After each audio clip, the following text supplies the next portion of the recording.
有一种水叫臭屁水吗？听说它要是喷在身上，就会有一种巨臭的味道。嘿嘿，今天啊，我给你们搞来了这一小瓶臭屁水啊，可花了我99块钱呢。听说它可是高浓度的，味道可销魂了，咱们闻一下。真带劲儿！接下来呀，就拿到整蛊贵贵的小鹿。光这个臭屁水啊还不够，我还准备了一个臭屁包，把它放在贵贵的凳子上，再给它喷上臭屁水。等一下呀，臭死他俩！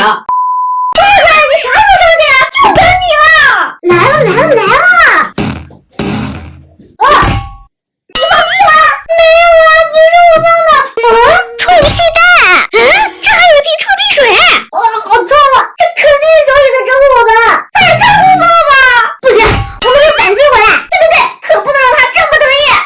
怎么反击才好呢？有了！噔噔！我的整蛊神器是超长的指甲，我的整蛊神器是人脸面罩，这也太逼真了吧！另外还有超多的奇葩口罩。突然有了一个好想法，走，咱们先去找小雨。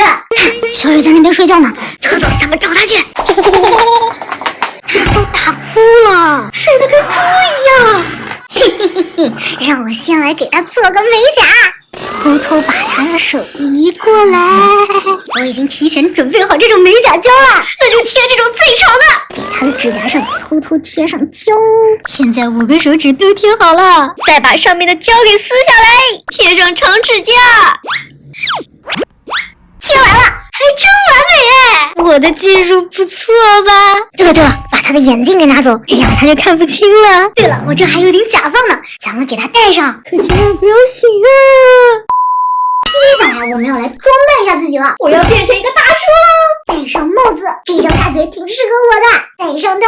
嘿嘿，我现在就变成这个表情了。小伙伴们，你们觉得怎么样啊？到我了！咱们先戴上面罩，再来副墨镜。嘿嘿，我现在就是一个邋遢大叔了。接下来我们就要去整蛊小雨了，小伙伴们记得点赞赞，走起！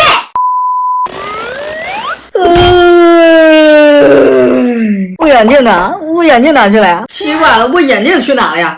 这数上的是什么呀？指甲，我指甲怎么长这么长了呀？我头发怎么也长长了呀？小雨，糟了！